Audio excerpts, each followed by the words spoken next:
Hello and welcome to another edition of American Racing Snobs. Eric Morse alongside Kenny Lee. Our good friend Tony Rizzuti is in Sparta, Kentucky for the NASCAR Truck Series race with the Motor Racing Network. So we got Kenny joining us this week, and we got a ton of stuff to talk about. We got IMSA, we got Aussie Supercars, the Goodwood Festival of Speed. But first, we're going to talk about Silverstone. Kenny, one of the classic tracks on the Formula One circuit. How excited are you about this weekend? I'm pretty pumped up. I really do love Silverstone. It's one of my favorite tracks on the Formula One schedule, for one. And then on top of that, it has a plethora of history and goes way, way back in the days before we even had these super crazy-looking cars with energy recovery systems to the old days of just a simple leather helmet and you get in the car and strap in. So it's always a good weekend to come out. Also, the Silver Arrow's home. You guys know I'm a huge Lewis Hamilton fan, so that's another good opportunity for him to win on home soil. And it's going to be interesting this weekend coming up with the fresh pavement that they have. It's going to be cool. And that's not the only fresh thing at Silverstone. They also have a fresh new contract with Formula One, 5-year deal carrying us through 2024. That's great news. This track has been on the calendar since 1950, the first championship season of Formula One. I know they reprofiled pretty drastically in the late 90s, I believe. Still a great circuit, still fun to drive in the video games. It feels like it's taking you somewhere. And for a track that doesn't have any elevation change and it is flat, I put that in Montreal as some of the most interesting flat tracks that don't really go up and down a hill or anything like that, but there's some real commitment corners when you go through the complex of Beckett's and Maggots and Copse and down to Chapel. There's so many classic corners that require you to be on the ragged edge of control. Should be really interesting. This is round 10 out of 21 for the 2019 Formula One season, nearly halfway there. We talked about it last week with Tony. The perfect season. It is over. Red Bull with the upset. So now, Mercedes, do you think they're vulnerable, or do you think that was a fluke? Well, I think you got your one race in that you typically get in a championship team's dominating season. When you have that happen, right, it makes everyone go and it makes the headlines go crazy and everyone's thinking like, okay, maybe there's a shot for something else to happen. I personally don't think this is going to be a groundbreaking moment so far because it's only one time. Now, this happens a couple times throughout the rest of the summer until the fall. And maybe we can talk about that. But I think Mercedes probably is going to lock up that championship again. I think so, too, and I think that they're going to be back in force because not only are they licking their wounds from Austria where they didn't even finish second, they finished third and fifth. I think that was down to the weather. I just checked the forecast. Yeah. It's supposed to be 70 degrees on Sunday, Fahrenheit. That is Mercedes weather. It sounds like, it wasn't a tire operating window issue in terms of temperature. It was strictly engine cooling that was Mercedes' Achilles heel in Austria. And if you're going to have a race where it's 95 degrees out there, they're going to struggle every time, it sounds like, based on just the way that car is designed. It's a natural weakness that we probably won't see too much going forward, depending on what the weather gods decide, because it was abnormally hot in all of Europe the last 2 weeks, but it looks like it's cooling back down to seasonal norms, especially for Silverstone, 70 degrees. That definitely sounds like Lewis Hamilton rebound material to me. Doesn't really going out on a limb to say Lewis Hamilton's going to be back. In fact, Tony texted me and said his pick for the race win was Lewis Hamilton. I'm guessing we're going to have 3 hosts picking the same driver. Controversial, but I think the stars are lining up. Remember, Lewis is so good at this track. He had won, I believe it was 4 in a row going into last year, put it on pole, and then he got tipped into a spin. I think it was Kimi Räikkönen that got into him. Sure did. Yep, I remember that. Yep. And then Lewis had this incredible recovery drive all the way up to second, and this was really where his season turned, and he really started to get inside Sebastian Vettel's head in 2018 for his 5th championship. It started at Silverstone, and he really got to him at Hockenheim, Sebastian's home race, where Lewis started 14th. Sebastian was on pole. It started to rain, ended up throwing the car off the track and handing Lewis Hamilton the victory. That was really the turning point. But to me, it started at Silverstone. Yeah, no doubt. With that drive, it just seemed like he was in a whole nother mode following that weekend. And then after that, it just seemed like everything just worked like clockwork. Lewis Hamilton had no further problems. But, going back to what you said about last week with the last GP, and you look at it, as that temperature thing. Not a lot of people actually think about stuff like that, right? But now moving forward, if what we're probably going to get is pretty relaxed weather, nothing too crazy like how we got an abnormal day throughout the rest of it, they should be A-okay. So there are a couple bogeys in there. You Yeah. could see a heat wave could hit Hockenheim. Maybe. I do think that they're especially vulnerable at Monza, where the Ferrari's going to have not only the hometown supporting them, the whole country supporting them, but they're also good in a straight line. A lot of straightaways there. Yeah. There's also Spa. That's a real horsepower track. Mercedes has gone for the high downforce, so they'll be good in Sector 2 at Spa. But you get a little heat wave at either of those two. I think that could turn it into a Ferrari or Red Bull weekend. Also, Singapore tends to be very hot, It can but be. you do That's need true. some downforce there. I'm not sure if that I'd list that as one of their true bogey tracks going forward, but they got to like their chances given the current forecast. You mentioned it's their home base, even though it's a German team. Almost every team in Formula One is based near the Silverstone circuit. Which is the funny thing about that, now that you bring that part up, it's like Mercedes obviously is a German manufacturer, but most people, when they think of Mercedes, all they're thinking of is the UK, where they're based at, just like many F1 teams. The reason that is, Kenny, remember that was Braun GP before it was Mercedes. It was. Before it was Braun GP, it was Honda. Before it was Honda, do you know what it was? What was it before that? Refreshment. You probably got it. Tyrrell. Man. The team that Sir Jackie That's way won back. 2 world championships with.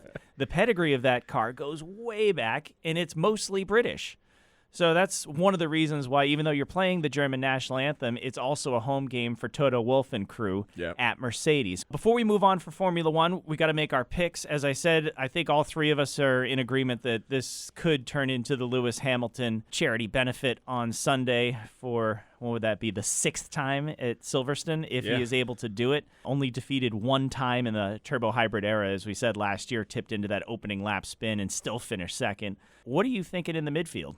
Midfield, I guess I would go with probably McLaren. They seem like they're on it, especially. They're definitely on the rise. You can't argue with that. Yeah, they're doing great. I think they'll do well at what's also can be considered their home GP as well. So I think even especially going into this weekend, they also have their driver lineup locked in for 2020, which is good for them. That's good. That's good on them. Good. Nice and early. Now, I wouldn't say takes the pressure off, but it does put their drivers at ease to know that they're not racing for a single one-year contract into the closing stages of this year, because there had been rubbish rumors of Alonso's coming back or things like that.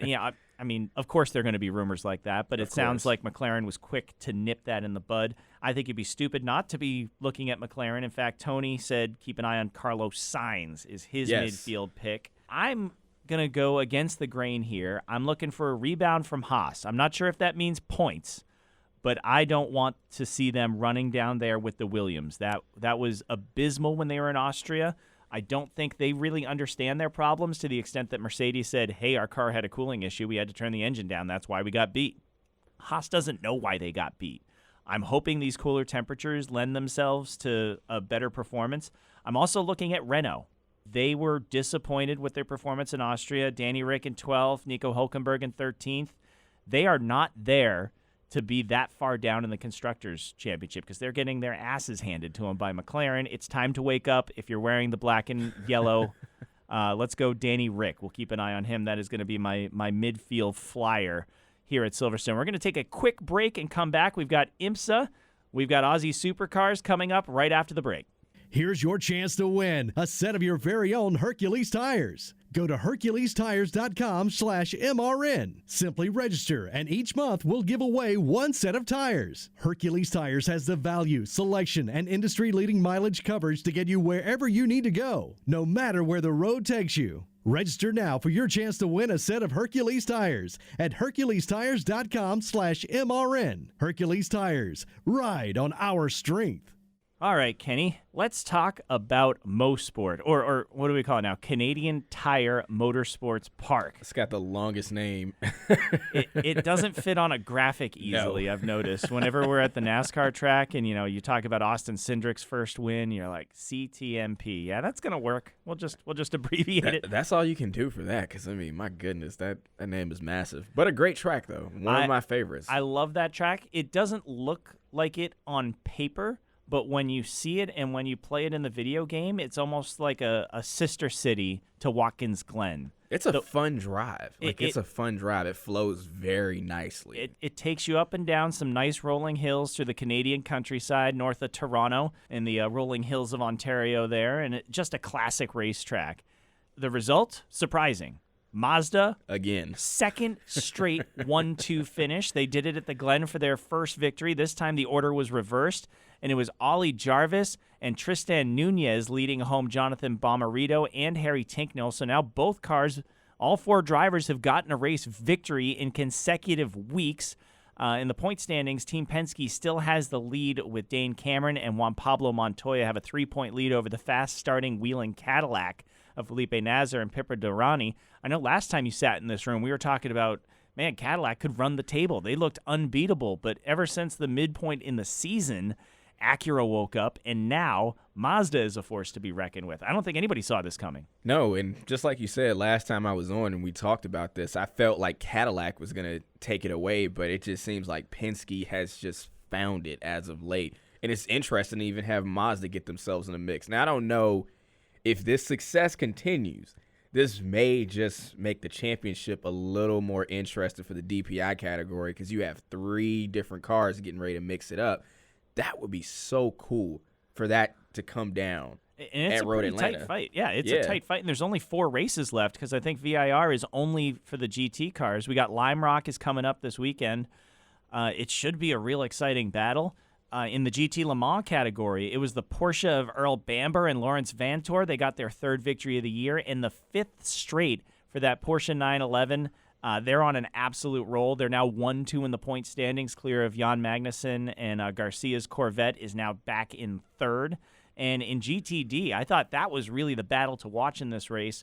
It was a historic win for the Turner BMW. Bill Oberlin gets his 59th career win in North American sports car racing. He's now 1 behind the great Scott Pruitt. How about Bill Oberlin? Man, that's incredible, especially given the name he's getting ready to come up against, Scott Pruitt, one of the legends in American sports car racing.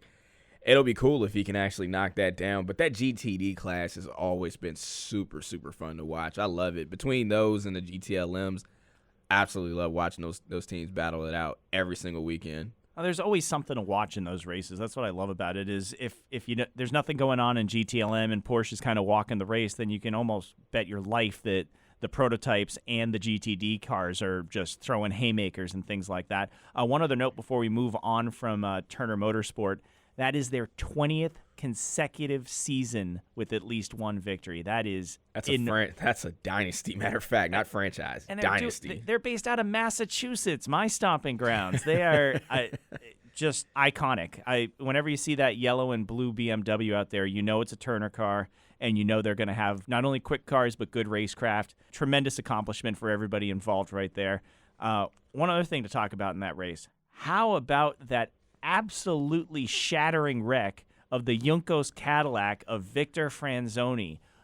If you didn't see the crash, it's YouTubeable. It is. Yeah, it was. That was a weird one, man. He absolutely pulverized that tire barrier to the point where the tire barrier swallowed the car. He went under it.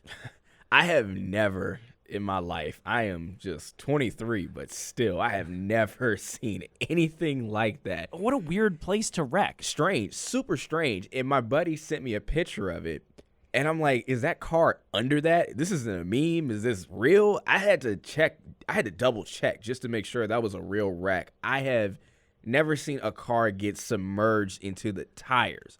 Not just hit the wall, but submerged under. I'm glad he's okay as well, because I know that had to have been one hell of a hit, without a doubt. I think they took him to Toronto for checks. He has been released from the hospital, but that was a scary, scary moment.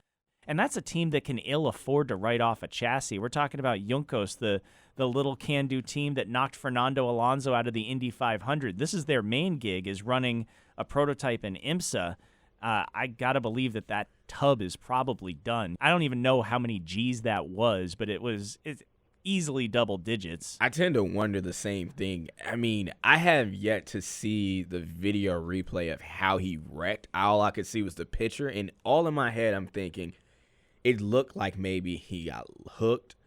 A brake failure. I couldn't attitude of the think car of it. Yeah. almost looks like he had been hooked. Yeah. But there was no one near him. That's the thing, right? And that's what people kept saying. There was nobody near him. So in my head, all I'm thinking is that this may very well be a brake failure, if anything. But but it pitched him off the line of the race course. Right. It wasn't one of those hard braking or decelerating corners. It's just a sweeping downhill left-hander, and all of a sudden he's spinning off to the right.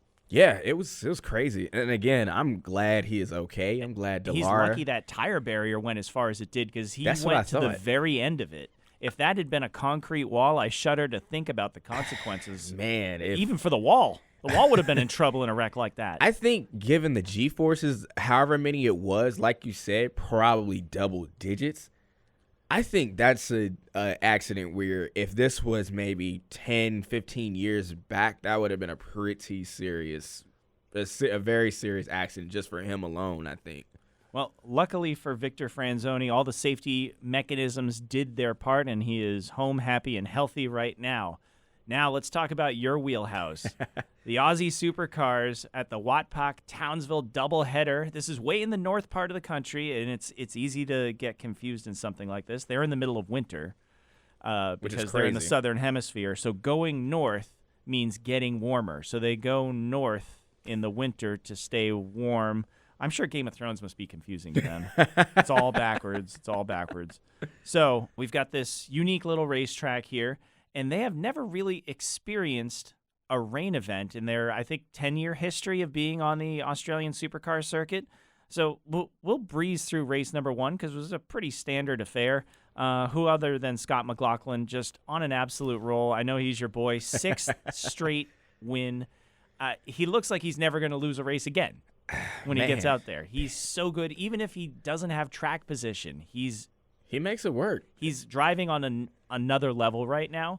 And I honestly think that Craig Lowndes' record is in trouble. It might be. Craig Lowndes had 16 wins in 1996, and that record is vulnerable because Scotty now has 13, and there's still 12 races left. Is this inevitable? He can do it. I think he can do it. I'll be shocked if he doesn't. If he doesn't, it has to be some type of catastrophic incident in his season from now all the way until November. There's no way in the world that someone is telling me that he can't break that record. Well, they keep messing with balance of performance, and it doesn't seem to matter. It doesn't make a Mustang difference. Is just stuck to the road down there. It's just beating the Holdens to death on a regular basis, and Nissan is just hanging on to their coattails. The Ford Mustang is on another planet right now in the Australian Supercar Series. Before we get into race 2, I want to talk a little bit big picture because you've been following Scott McLaughlin for a while. I was a casual fan because he used to drive for Volvo, and I went to a Supercars race when they came to Austin in 2013, and my first car was a Volvo. I've got a soft spot for them. I love it when they get involved in motorsports, so I was like, I'm rooting for this guy, no doubt. He has turned into a global superstar. If you're not familiar with him, he's on the Penske Games. You can see him on those viral videos with Joey Logano and Will Power and all those goofy characters up the road at Team Penske. He's in a great situation with Dick Johnson Racing Team that was merged with Team Penske a couple of years ago when Marcus Ambrose got involved after he left NASCAR. What do you think about the plan to bring Scott McLaughlin to the United States to race? Man, I've had this discussion a couple times, actually. He has expressed interest in NASCAR. Big time. Which is interesting. You know, a guy like this, and I always will say this about the V8 supercars, is just that it's like if you had a cup car and you get some type of sports car and you smash them together. It's almost like a rally car transmission. I love how they shift. Oh, and, man. They got a giant stick sequential gearbox. And they get after it. And it's super, and the racing itself is super physical. If anybody who is listening has yet to watch them race, I would definitely highly recommend you watching them, especially on a street course when everything gets way, way tighter. I mean, when I say a curb gets abused on weekends like that, They kill the curbs. They kill the cars. Call social services. We got curb abuse. Those cars, they jump way up in the air. They have the similar power to weight ratio as a Cup car. Which is ridiculous. Which is why I think Ambrose was so good when he got over here on the road courses. I think he's the best I've ever seen behind the wheel of a Cup car. And this is like the perfect training ground. Now, if Scott McLaughlin is on this meteoric rise, I know he says he really wants to win Bathurst before he even considers leaving Australia, and he's not considering leaving before next season. So he's got at least a year and a half, at least 2 more chances to win Bathurst, because that's a big empty box unticked on his resume right now. But what would you want to see him do? Do you want to see him try to jump into Xfinity or trucks like Ambrose did? Or would you, if you're Roger Penske, how would you groom him? I think this is where you got to make sure you get it absolutely right. So we've seen a lot of guys come through. I'll give the example of the IndyCar to NASCAR wave that happened like in the middle of the 2000s, right? Like Danica, Dario. Sam Hornish Jr., for example.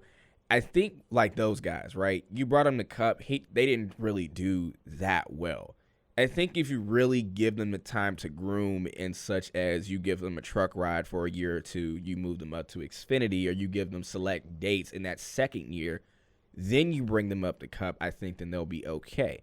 But with the way Cup is now, with the current rules package that they're on, I think there is a chance you could realistically actually bring him straight to Cup. I think you got a point there. I hadn't thought about that. Because it's a lot less horsepower. I think that these cars would suit someone like a Danica Patrick or a Marcus Ambrose without having gone through trucks and Xfinity like he did. Because these cars, they're still hard to drive. It's still hard to pass people. It's still a very competitive motorsport. But you're not on that ragged 110% edge that Kyle Busch likes to live on every single corner of every single lap anymore. Now, that being said, I think if I'm Roger Penske, I'm trying to steer him towards IMSA. Oh, man. I don't know. I think he'd be he'd be dynamite in those I think cars. he would be really good. I think he would be super talented. Hey, you want to try some ovals? Let's try some ovals. We'll do a partial Xfinity. But in the meantime, you're going to go out and win a couple championships for me. I'm going to put you in a car with Helio Castroneves, and you guys are going to run over the whole world. That would be an absolutely fantastic lineup. And matter of fact, now that I go back on the horsepower deal and how much power is there, I can't imagine him at a short track in an Xfinity car, because they technically have the most horsepower and they're the hardest to drive to. A lot of NASCAR drivers have said that. He would probably be pretty good there. And for some reason, it seemed like Penske would always put Sam Hornish in that car for a couple years, send him to Iowa, and he would just keep winning. I think you set him up at another place. Set him up at a race in Iowa and see what he does. He might win won there in a Gibbs car a couple times, I think. The tragedy of Sam Hornish was it took him a long time to figure it out, but I think just when he started to really get it, it was too late, unfortunately. NASCAR was contracting. Yeah. The seats were going away. The sponsors were going away. Yeah. It was in one of those rise and falls. We were hitting a valley, and it just caught Sam out because he obviously knows what he's doing, and he belongs out there now. Always one of the good guys in the garage area. I could see, if I'm Roger Penske, like I said, steer him towards IMSA, but I would love to see him just run the Daytona 500. That's it. It's anybody's game. Boom. There you go. Obviously run the 3 road courses. He'll probably win at least one of them. That's how good this guy is. I don't think people in the United States realize what a big deal Scott McLaughlin is and how much bigger he could be. He's just a driver par excellence. That takes us to race number 2 here in Townsville. Scott McLaughlin crashed on the way to the first corner. Yeah, that was rough. They got into it pretty heavy going into turn 1, and that was all she wrote after that, which is unfortunate for him, but I still don't think it harms him too much in the championship. He still has he's cruising. He's got a 292-point lead over his teammate. He's got a race and a half gap over everyone. Now he's good. I love these standing starts in the Aussie Supercars. Even though there was steady rain, everybody stuck with the slicks, and that seemed like the way to go, even though it was keeping everybody on the edge of their talent. It looked like Cameron Waters got a good start off from pole, but that was David Reynolds in the Erebus trying to go up the inside of Scott McLaughlin. No penalty. McLaughlin crowded him a little. Obviously the driver coming from the back, that was David Reynolds, going for second on McLaughlin, trying to make the pass. got alongside, didn't have enough room. They made contact, put Reynolds out of the race with a steering arm issue, and McLaughlin had a flat tire that it ruined both of their races. Stewards declined to get involved. They said no action taken. Do you agree with that? I think that was just a real hard attempt going into turn one. I don't think that was like an intentional move to get into a wreck. I thought that was just hard racing as they went into turn one. It's going to happen. Yeah. Those things are always going to happen. So I think that's a tough call on a steward. If that was me as a steward, I would always take in consideration coming straight off the start, there's likely going to be a lot of contact going into that first corner, and especially given it's so narrow, it's not hard for that to happen, and I don't think anyone would really intentionally do that. Now, if someone just flat out spun someone out and you can tell, then there's that. But I don't think that was just flat out intentional. Yeah, I think it was just even hard racing. I don't think McLaughlin tried to pinch him off. He was trying to give him a little fade and protect his position, and I don't think he realized how hard he was going to try to send it up the inside. But at least that means we get a different winner in this race, and the early favorite looked to be Chaz Mostert. An unbelievable start. He went from 16th to 6th in the opening laps, drove all the way up to 3rd on the opening stint. He was driving on another level. And the guy that really surprised me, we were talking about this just before the show started, Jamie Whincup. Unforced error, very uncharacteristic. I know the track's slippery, but he took a little bit too much curb, and the curb fought back this time and just spit him into the wall, and that was the end of the 888 Red Bull for Jamie Whincup's Holden day-ending crash. You don't see that every day. No, you don't. That was a tough It's deal. like when Scott Dixon wrecks. You're Right. like, what the hell? Like, how does Scott Dixon wreck? Anytime he wrecks, I'm like, how? But anytime he wins, I'm just like, how did he do it? And how does he still do it? And it's just the same thing with I think Whincup. the Whincup-Dixon comparison, that kind of holds That's up. perfect. Yeah. No, that's actually a perfect comparison. And to go on to Dixon as well, I had a conversation with somebody about him. And just think about how old Scott Dixon is, right? He's been running since, what, 02? He's been running since I was like in elementary school. And the thing is, you can never count him out. Like, you can never count him out. I would never count out Jamie Whincup as well in a race. Never would, no matter what. He's still got a mega talent, obviously, in the series. And they're both kind of on that level. They're both champions, and they've both been doing this for so long. You can never count them out. And they're if you still don't good. watch a lot of Supercars, I've always kind of likened Jamie Whincup Yes. to be like Jimmy Johnson, whereas Craig Lowndes was his teammate. He was kind of the Jeff Gordon, like the guy who burst onto the That's scene perfect. in the 1990s, and then his young protege goes out and wins 7 championships. But yeah, there's a lot of Scott Dixon in there as well. Just cool, collected Iceman that is Scott Dixon. It definitely applies to our boy Jamie Whincup, despite his dramas this weekend. The rain really started to pick up towards the end of that race, and that raised the drama. Antoine De Pasquale nearly stole the race. He was the first to blink, but because of fuel rules, he couldn't get to the end. You had to take a certain amount of fuel over the course of the race, and he didn't take enough, but he got on clean racetrack with the wet tires, vaulted him into the lead, ended up finishing in the 4th position. A great drive from him. Then it all got squirrely on pit road for Nick Percat. What did you see? Man, I don't know how in the world that team got that fire out so quick. It was a massive blaze. And this was at a time where I wasn't able to watch the race. I woke up the next morning. That was the first thing I saw. It was all over Facebook, yeah. Yeah, that was the first thing I saw. I'm like, man, that is insane. And I don't think anybody got hurt from that, if I'm not mistaken.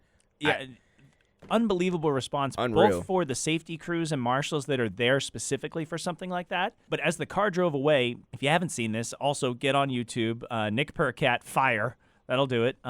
They were finishing up their fuel stop, and the coupling between the hose and the element that goes into the car came undone and just shot fuel everywhere. Yeah. And then when the car hit the ground running, it just ignited, and it followed the hose into the garage. They got that out incredibly quick. And then the car was ablaze as it rolled down the pit lane. Credit to all the teams down the pit lane. I think specifically it was Team Penske, DJR, and the Holden 888 team were out there putting Nick Percat's car out before it had even come to a stop at pit out. So real scary situation, but thankfully no one was hurt due to the quick action and the safety elements that are in place. That's the second time in this show we've talked about, man, racing's dangerous, but the process is in place and it's working. It's a beautiful, dark, twisted world or dark, twisted fantasy we have with racing. It's like we know how dangerous this thing can be, but there's so much excitement in it, and then there's so much preparation. And again, having teams, especially in this day and age, that are so ready for things like this is great. Because if this was just average Joe Schmo, they probably wouldn't know what the hell to do in that situation. We got a pit lane full of Boy Scouts, thankfully. They're always prepared. At the front of the field, after Di Pasquale had to come in, he actually caught a safety car right as all this was going on. We had one car on fire on the racetrack, one car on fire on the pit lane, brought out a safety car that ended up ending the race. Di Pasquale had to pit. He caught that safety car perfectly, came out in fourth, which is a couple spots ahead of where he should have been. So credit to him and timing that right. Meanwhile, it was Shane Van Gisbergen taking the Holden to victory lane, just his second win of the season, but he was able to push Cameron Waters into a mistake and take the lead and the victory. We also got to give a call to the Swiss Miss Simona Di Silvestro, finished 11th on the road, promoted to 10th after a Tim Slade penalty. That is her second ever top 10 finish in the series. That's incredible. She has had a great season so far. I think even especially you got to take advantage of these times where you catch rain, because a lot of teams that don't have a ton of pace in the dry. It's an opportunity. It's the biggest opportunity you have, and this goes with almost any form of racing that has any time to be able to race in the rain. And if you don't have that pace, that's the first thing you're probably thinking is, let me try and take advantage of this. And she's a skilled driver. Absolutely. So that just helps that a ton. If you have someone with that skill, then they can handle that rain, they can handle that car. And I mean, all that horsepower, you just got to think about it. It is incredible that they are able to drive those type of cars out there in the rain, handle that, because all that horsepower at your foot is immense. It's ridiculous. By the way, she didn't have a quiet day by any stretch of the imagination. She did get collected in a spin towards the late stage of the race, and also there was some confusion between her and her pits on when to come in for fuel, and she actually went down the pit lane, missed the commitment cone, had to swerve through the grass, kind of like Lewis Hamilton did at Catalunya last year. So despite having two near misses, or close calls, I should say, still comes home with her second best finish ever.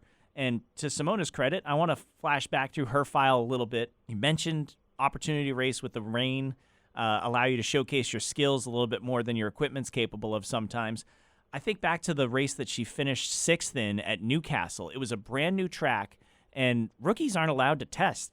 There's like a testing ban in the Supercars, so it's really hard for someone to come in changing disciplines from American single-seaters and IndyCar to go drive these heavy stock cars. And the first time they raced at Newcastle in 2018, I know you have some not so fond memories, actually 2017 rather, of that race, because that was Scotty McLaughlin's undoing, but that was also Simona's coming out party where she finished sixth after slashing her way through the field because no one had an experience advantage on her at that track. No one knew what you could and couldn't do, and she kind of figured it out before everyone else. She put on a passing clinic in that hairpin.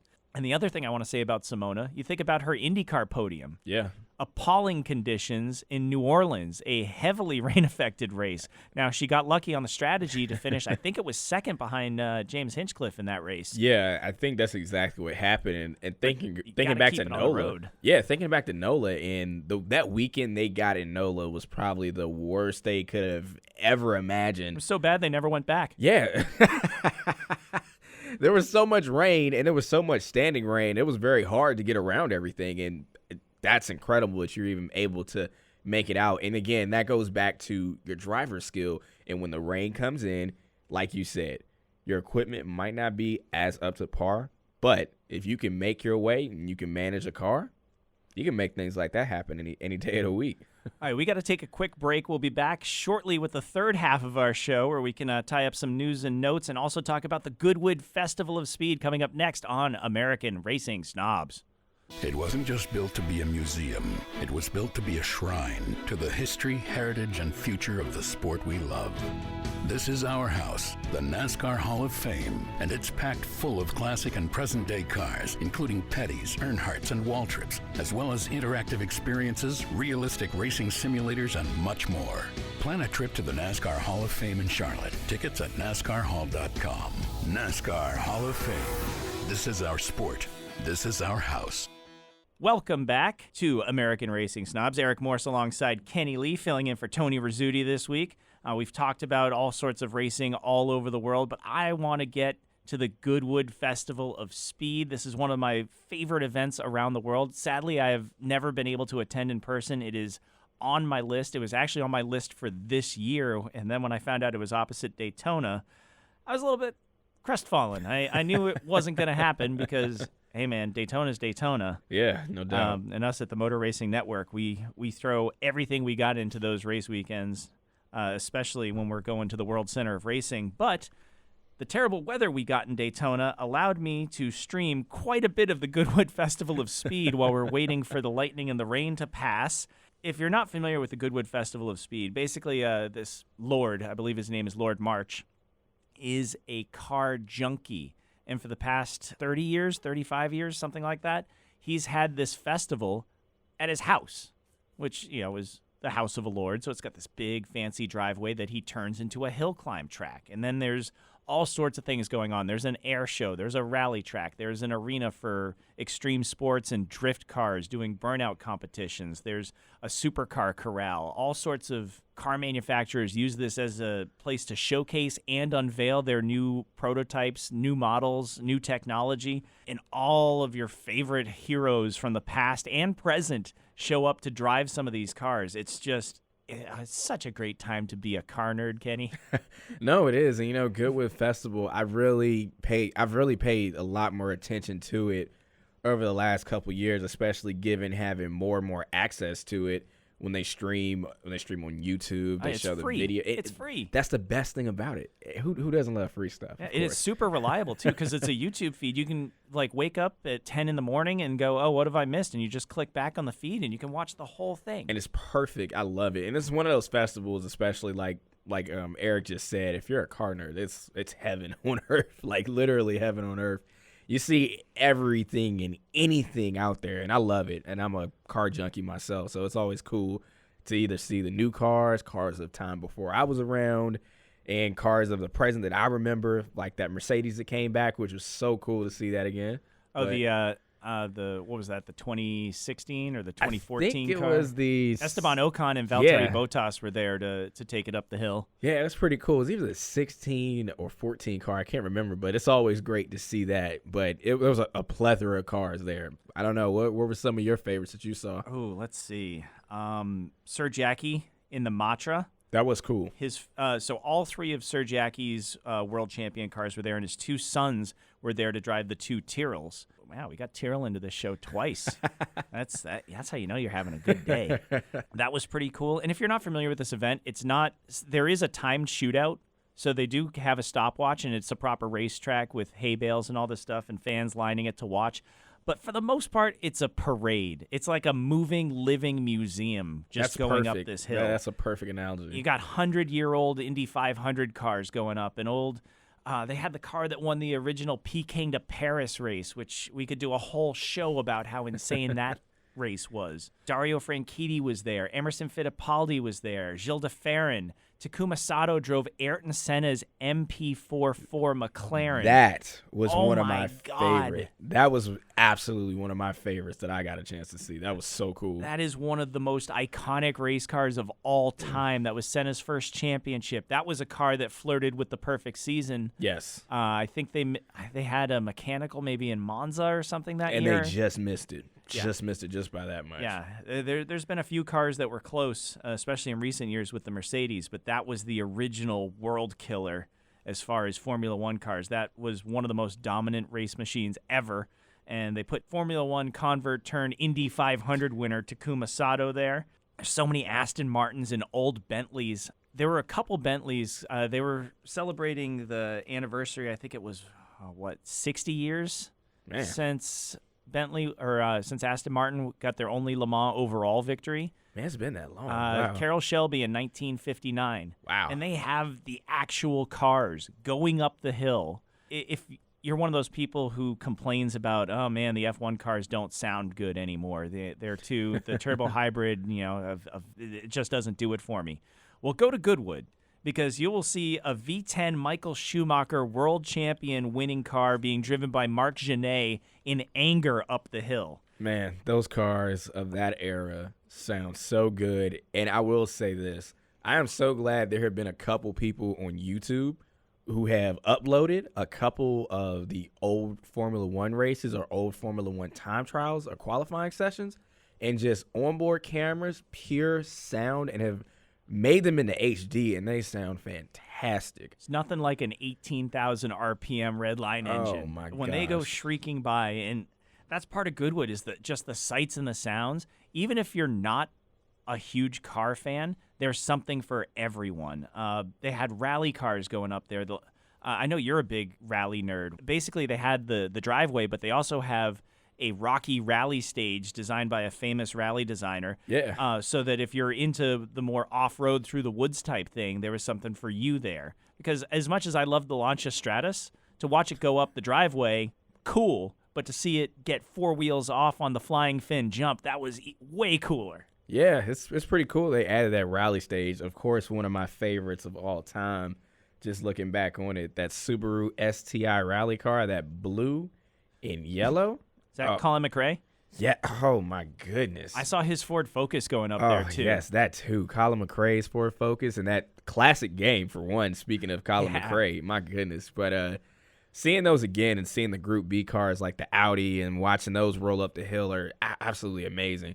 I'm not as super big into rally as I used to be because of Speed Channel. Yeah, Speed Channel was the best. It was the best. I didn't know much about rally racing until I got older, and then Speed Channel would always show it late at night or early in the morning, and I would love seeing that Subaru. I would love seeing the Ford Focus. Those are some of my favorite rally cars of like all time, and it's so much fun. And the co-drivers just constantly left 300 meters, 5, turn in, decreasing apex, jump 300 meters, 200 meters, 100. There it goes.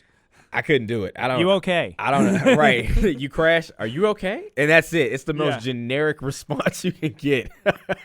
I could totally be a rally co-driver, which is good because I think my wife wants to be a rally driver. So. Oh, man. That would be crazy.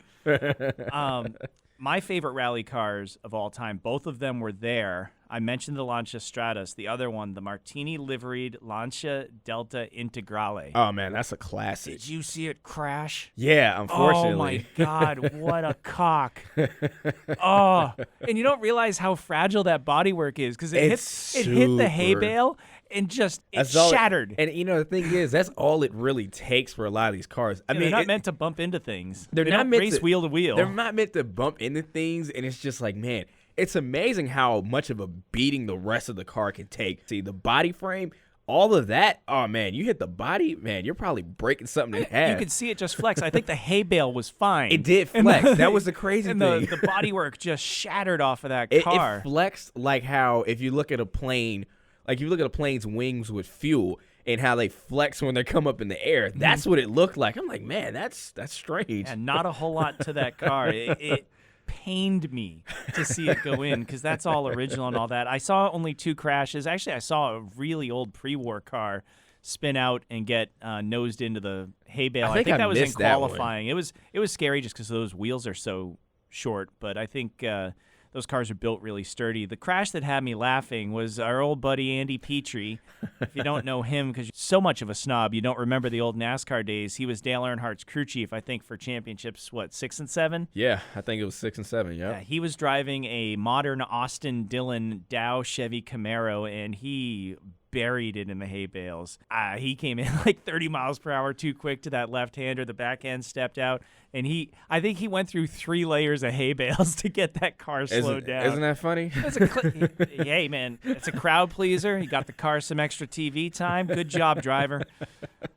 Who else was there from NASCAR? I saw Bobby Labonte was there driving one of Kyle Busch's current cars. David and Todd Gilliland were there driving some NASCAR wheeling Euro Those series are some super cool cars. If anyone has yet to watch a NASCAR Euro race, that stuff is good. They put on a really good show. I definitely enjoy those cars. There are 2 other things, actually 3 other things to mention. 2 cars were unveiled that we got to talk about. Yes. The Ford GT Mark II. Holy crap, what a race car. It's man. a race car. You can go buy, you can show up at Ford, at your local Ford dealer, say, I have $1.2 million. I would like a race car, please. It looks a lot like it, but the livery was great. It's got the big spoiler. It is. I'm pretty sure you could just drive one to Ben Keating's shop and enter it in Le Mans for a second car next year. 1.2, all in. Let's do this, Kenny. We'll start a GoFundMe, a Kickstarter. Yeah, that was a super cool looking car. I love the Ford GT, always have, and I still remember the first year they rebranded it as the Ford GT. It was in a couple games I used to play as a kid, which is crazy. When they first brought it back, and then they brought it back again with a new style. It was, I think, the 40th anniversary. Ford put out a reissue, and you see some of those around. I've seen a couple, yeah. Yeah, every once in a while, if you go to like the Rolex 24 at Daytona, you might see one parked around there. And then for the 50th anniversary, they brought it back in force as an actual racing car to go win Le Mans, which they did, and it was friggin' awesome. It was, absolutely. Porsche, they also dropped a brand new car, which is cool. That's the IMSA replacement, right? Yeah, and it looks great. I say put it back. Put it back. They're doing great without it. They don't need a new car. They're I didn't think they needed one. Now. I didn't think they needed one as good as they've been doing so far. Porsche has the laziest design staff in the history of cars. It doesn't look like too different, so to speak, No, if you've seen they it. They never do. It's never, and that, again, that's just Porsche. I don't really expect them to go out and make some wild-looking, super flared-out body or something crazy of that nature. I highly doubt that.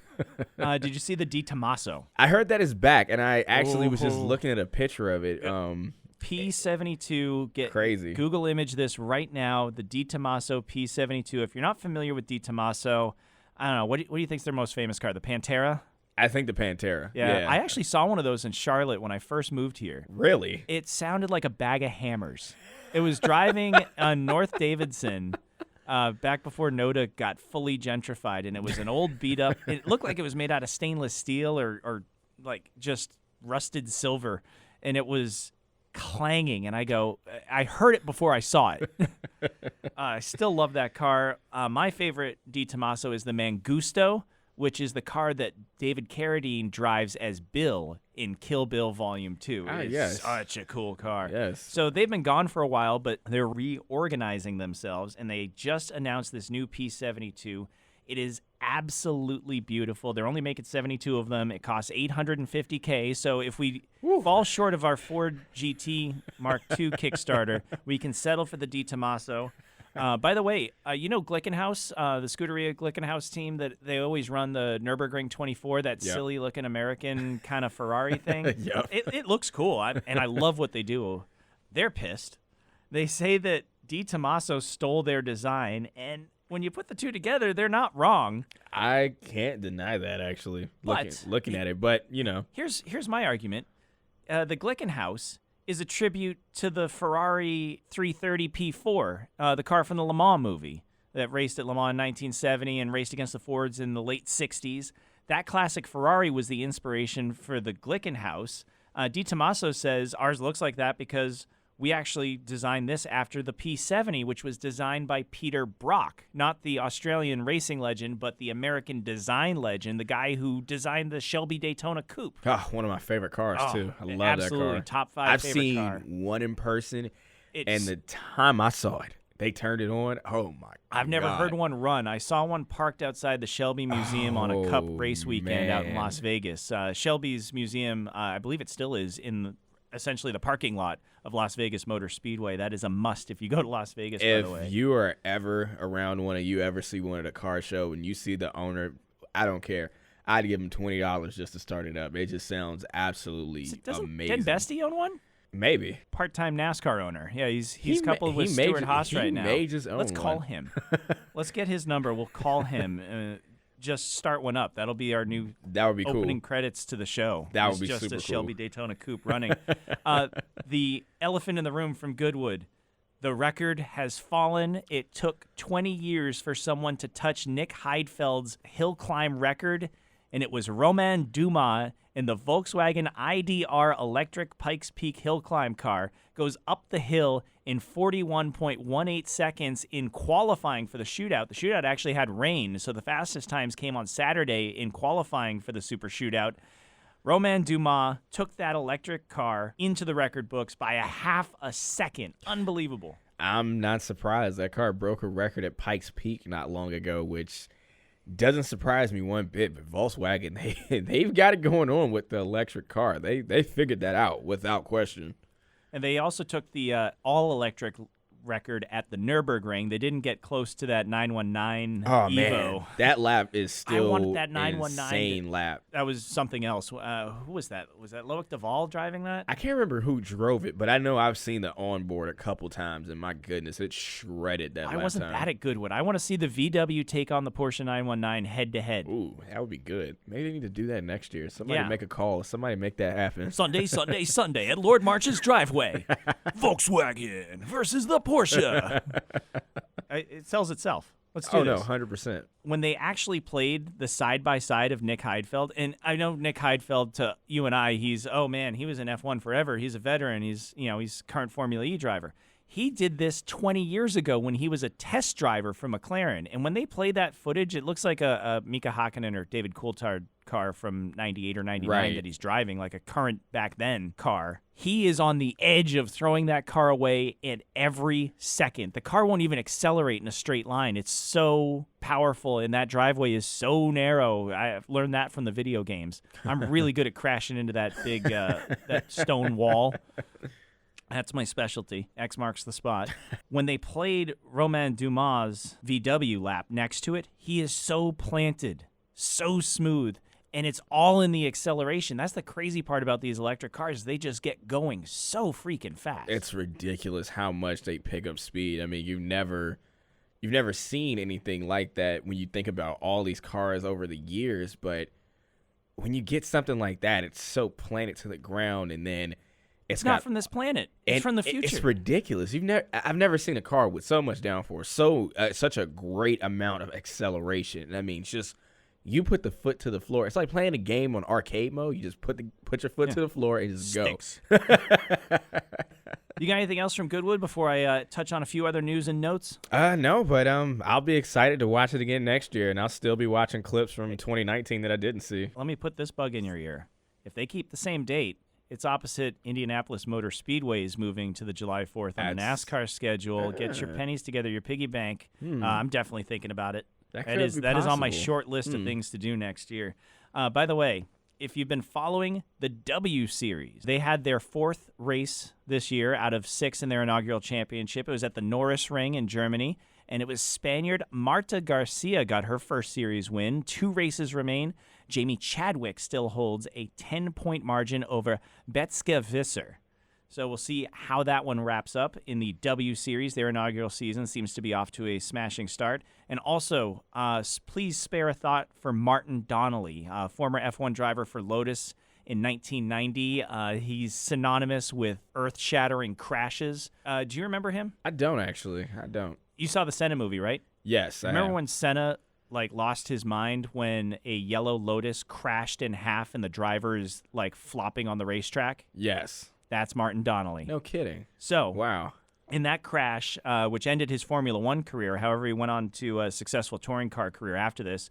He suffered from brain and lung contusions, and he nearly had to have his leg amputated. It was broken so badly. Well, this week he had a really nasty crash on a charity moped ride. He was trying to benefit Teenage Cancer Trust. He crashed his moped and was hit by another rider and has very serious leg injuries, and they're saying that he may lose the leg now that was saved 30 years ago. Wow. He makes a very honest living. He works very hard. He doesn't have a lot of savings. A GoFundMe has been established to help him with his medical bills. Please consider checking that out at GoFundMe.com. His name, again, is Martin Donnelly. I'm sure a simple search will bring you to his aid if you so choose, but please consider sparing a thought, or more than just a thought, for Martin Donnelly, one of the good guys in the paddock of British touring cars and in Formula One in his past. Really needs some assistance at this stage. Yeah, absolutely. That's a tough deal. And going back on the history lesson you just gave me, man, that is incredible that he even managed to come back from something like Unbelievable. that and He continue to lived. race. And that too. Yeah. Just off of that, I mean, 30 years ago, and then you come back and you still race, and you're still out here trying to do things good for people, and he's still doing something for a good cause. I hate that something like that would happen to him, of course, but Yeah, definitely gonna keep his family in thoughts, of course, and him. It was Jerez in 1990, and like I said, if you saw the movie Senna, you saw his wreck. That car was just split in half. So our thoughts go out to Martin Donnelly, and we wish him a speedy recovery. We got a great weekend. We've talked ad nauseum about Formula One in Silverstone. Besides that, there's the Formula E doubleheader finale from Brooklyn. Jean-Eric Vergne's trying to become the first ever series back-to-back champion. We got IMSA at Lime Rock, IndyCar on the streets of Toronto. That's one of my favorite races of the year. And Robert Wickens will be there driving in the parade lap before the race in a specially modified Acura NSX with hand controls. Man, that's so cool. I've been watching a lot of his recovery videos as he's gotten better, and man, that dude is incredibly strong. Like, just a strong dude. He's so inspiring, and what I really like about him is he's trying not to get in that rabbit hole of always painting sunshine and rainbows on social media of, hey, I hit this milestone, that's great, and yeah, we all want to see that, but he's real honest with his supporters and the people who are hoping that he gets back when he says, listen, I had a setback. Not every day is going to be great, and I feel like I need to be honest with you because, the face that we put forth on social media isn't always accurate, and I really appreciate Robert Wickens' efforts in that. I hope he has a great time in Toronto. That should be wonderful. We've got so much racing to recap, starting especially with the British Grand Prix. Kenny's picking Hamilton. Tony's picking Hamilton. I'm picking Hamilton. I hope he doesn't let us down. I think we may get it this time. Yeah. I think he may do it again. I think he'll be pretty good on I know home you and I soil. will be pleased with that if he does. Well, thank you so much for joining me this week, Kenny. Thank you so much for listening, everyone out there. And we'll recap all the action next week on American Racing Snobs.